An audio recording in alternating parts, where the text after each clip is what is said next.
Most people wake up in the morning and start to think about their problems. Those problems are connected to certain memories, and those memories are connected to certain people and things. Your brain is like an old tape recorder that plays back to you the same cassette over and over every day. If your brain is the record of the past, then the moment you start your day, you are already thinking and living in the past. Each one of your memories has emotion, and the emotions are the final product of past experiences. So the moment you recall the memories of your problems, all of a sudden you feel unhappy, you feel sad, you feel pain. How you think and how you feel creates your state of being. In other words, it creates your character. If your entire state of being when you start your day is in the past, it means your past, sooner or later, will become your future. For example, something that happened yesterday made you angry. Today you wake up and think about it, and you feel angry again. Keep doing this for 2 days and people will think you are having a bad day. Keep doing it for 1 week and people will think you're in a bad mood. If you continue long enough, soon anger will become part of your character. You will be known as someone who is always angry. So as you can see, your thoughts have something to do with your destiny. This means if you keep thinking in the past, you're gonna keep creating the same life. Without even realizing, you keep creating the same life that you don't even like. Here's how it usually happens. You wake up and grab your cell phone. You check your Instagram, check your WhatsApp, read a few emails or texts. Then you check the news, and now you finally feel really connected to everything that's known in your life. After that, you go through a series of routine behaviors. You get out of bed on the same side, you go to the toilet, you get a cup of coffee in your favorite cup, you take a shower, you get dressed, and you take the same bus or drive to work the same way. Finally, you get to work and you see the same people that push the same emotional buttons. When the work is done, you hurry back home to do the same things all over again tomorrow. This becomes your routine, and routine works like a computer program, and now you have lost your free will to a program.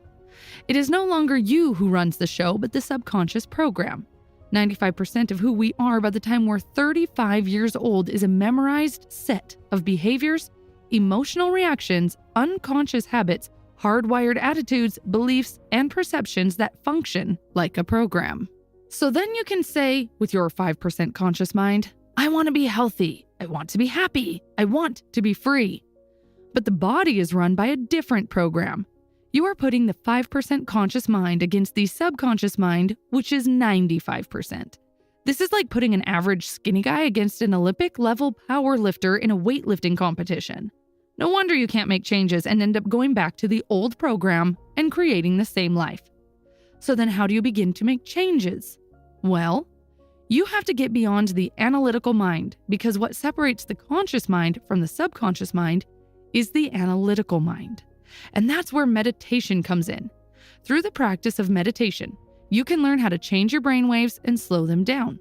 And when you do that properly, you can enter the operating system, where you can begin to make fundamental changes. Most people wait for a crisis, trauma, disease, or diagnosis in order to start changing. Joe Dispenza's message is this: why wait for negative things to happen? You can learn and change in a state of pain and suffering, or you can learn and change in a state of joy and inspiration. Most people spend 70% of their life living in survival. They live in stress. So they're always anticipating the worst case scenario based on past experience. They literally choose the negative things out of the infinite potential in the quantum field. They're selecting the worst possible outcome. This is like looking at the menu with an endless amount of food and drinks and choosing the worst possible option. This is how it happens. Every time you recall the negative event, you produce the same chemistry in your brain and body as if the event is occurring again. You are sending the same emotional signals to the body. Your body is your unconscious mind, in a sense. Your body doesn't know the difference. Your body thinks that the event is actually happening right now. Most people are constantly recreating their negative emotional states by constantly thinking about them. So when it comes time to give up that negative emotion, they can say, I really want to change. But the problem is that the body is stronger than the mind. The body has been conditioned for years to negative emotions. The body was a servant once, but now has become the master. All of a sudden, when you decide to change and step into that unknown, the body doesn't like it. The body would rather feel guilt and suffering because it feels familiar and it can predict it. Being in the unknown is a scary place for the body. Entering into the unknown is like stepping into a deep river. The body knows that if you succeed in passing to the other side of the river, it will die. It will do anything it can to stop you. This is why the moment you start meditating, suddenly your nose starts scratching. You remember an important task you had to do, and out of nowhere, you get a memory from 20 years ago. This is your body saying, "Come on, just give up and let's go back to our old miserable life."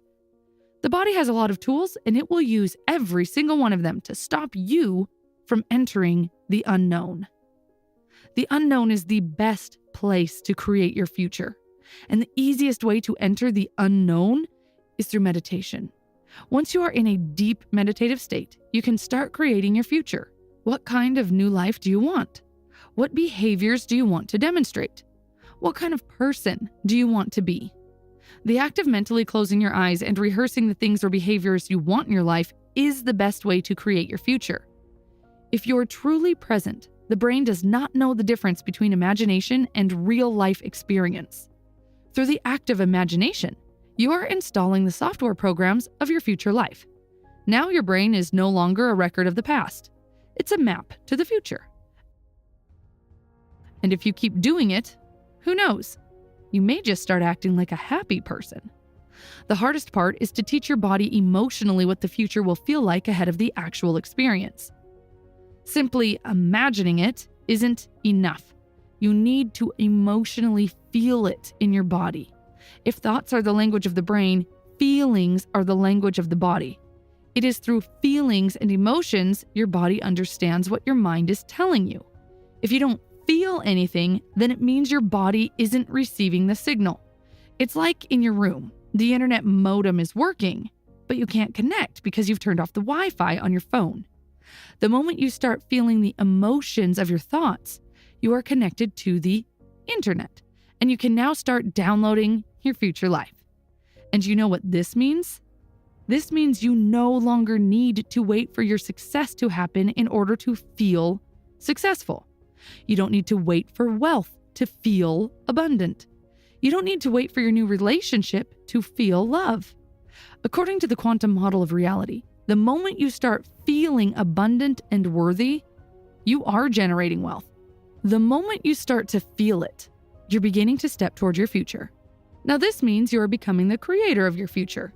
You're no longer living as a victim and saying things like, "I'm this way because of this person or this experience." Unfortunately, today many people are victims of their own negative thoughts from the past. Most people don't realize it, but here's the thing about thoughts. Just because you have a thought, it doesn't mean it's true. Let me repeat. Just because you have a thought, it doesn't mean that you should act on it. On average, you think 60 to 70,000 thoughts in one day. 90% of those thoughts are the same thoughts as the day before. If your thoughts have something to do with your destiny, then your life is not going to change very much because the same thought leads to the same choices. The same choice leads to the same behavior creates the same experience, and the same experience produces the same emotion. This is why it's very important to meditate so that you can become more aware of how you think, how you act, and how you feel. The more conscious you are, the less likely that an unwanted thought is going to slip by your awareness unchecked. The word meditation means to become familiar with. So as you become familiar with the thoughts, behaviors, and emotions of the old self, you no longer let them influence you. Instead, you start thinking new thoughts and condition the body into a new emotional state. If you do it long enough, this new emotional state will become familiar to you. Creating a new self is like creating a new garden. First, you got to get rid of the weeds and the rocks. Then you need to pull out the plants from the past year and you have to prepare the soil. Only after that, you can start planting. Meditating basically works the same way. You're preparing the garden, and it's not an easy job. Training your body to sit down and meditate is like training a wild animal or a dog. You say, "Sit down and wait here." But it runs away, so you catch it and bring it back.